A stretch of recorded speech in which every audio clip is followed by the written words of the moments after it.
his NIH director. Does this change anything at all? No, the president and the administration feel that Dr. Fauci has played an incredible role in getting the pandemic under control, being a voice to the public throughout the course of this pandemic. And again, I would reiterate, a lot of these emails are from 17 months ago or more, certainly predating this administration, but some time ago as we look to history. This morning on Morning Joe, Anthony Fauci said that one of the ways to get transparency from the Chinese on the origins of COVID-19 was to, quote, "don't be accusatory." Does the president feel that the initial investigation of the origin of the virus, including that WHO survey that your team had deep concerns over, was the problem with that it was too accusatory? I mean, is that a problem that this administration is being accusatory? Or, I mean, is this a situation where, just following the evidence where it leads?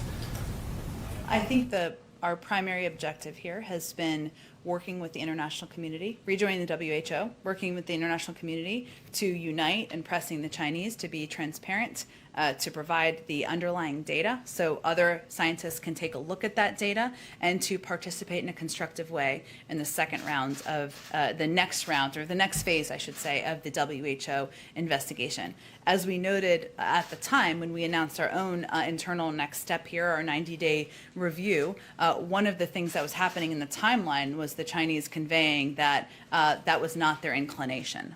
So I can't assess what the impacts are. I can tell you what our position is and what we've been pressing for on the international stage. Go ahead. Yes, just about the 90-day review, one thing that's not clear is how is it that the U.S. intelligence officials knew about the workers in Wuhan lab, that they knew about them getting sick back in 2019, and then in February, the intelligence officials were saying that they still hadn't ruled out the possibility that the virus came from the lab. But the inquiry didn't happen until late May of this month.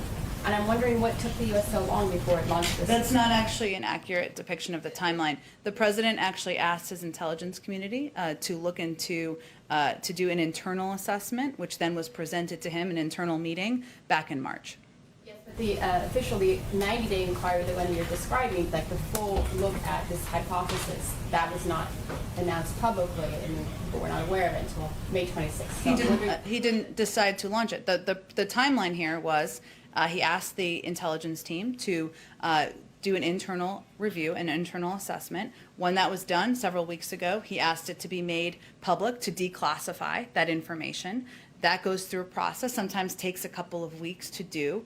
When that assessment was done, we were presented with an option for a public statement, and the president decided we wanted to do a more extensive review and tap into our lab scientists and experts, more of our national security team, to see what more we can uncover over the course of 90 days. That's the timeline.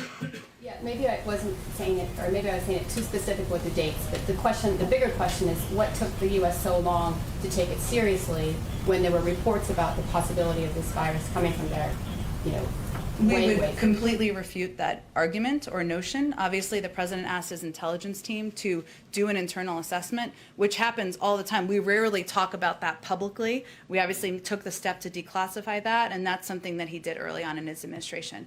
Go ahead. Go ahead. Oh, great. Okay. Sorry, Nancy. I didn't mean to skip you. Go ahead. Vaccination rates are slowing down, and with the National Month of Action, if you do not get to that 70% goal, what is your plan B, and is there concern that you have to throw in some more incentives in there? Well, first, we're not going to prejudge our outcome here on July 4th. That's why we launched the Month of Action, and one of the reasons why we are working with every entity that can play a constructive role here. Free beer, that seems to be very appealing to the public, it seems, by headlines. Krispy Kreme donuts, getting into raffles for flights, and a range of incentives that states are implementing. Many of them did not come from us, obviously, because we recognize that at this stage, and we always knew that the rate of vaccination would slow down, because we were at a period of time, we went through a period of time where there wasn't enough supply for the demand, and then we got to a period of time where we had more supply than the demand, and that's why we launched a $3 billion effort to do local engagement, working with community leaders, clergy, other trusted voices, doctors, pediatricians. But now we're at a 1 month.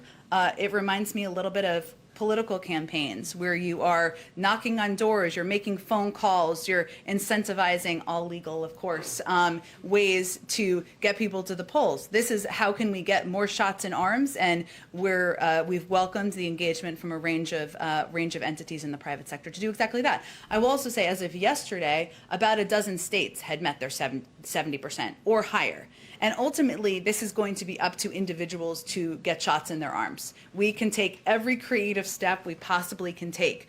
We also understand we don't have 100% control here, but we're going to do everything we can from the federal government to reach that goal. Create this initiative with Shots in the Shops within Yeah. barbershops across the country.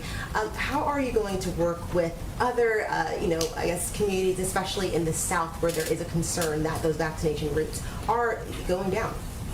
Well, you're absolutely right that we are, and they're going down in different parts of the country, which again, we anticipated. But in communities and areas where we've seen the lower numbers are actually primarily under 40, and they're more among young people. And so one of the ways we focused is on how we can reach and engage with the communities that don't have the highest percentage rate. People over 65, there's a huge percentage of people who have received their first and even second doses, and even over 40, it's quite a high percentage. So again, what we've learned from our data is that local engagement, working with trusted voices, maybe it's the primary care physician that somebody's been seeing for 20 years. Maybe it's local churches where they go every Sunday, or they go more than once a week. We're working at a very local level to do this, and also working through the private sector on kind of some of these engagements where it could incentivize some of the communities that have not, that don't have as high of a percentage rate.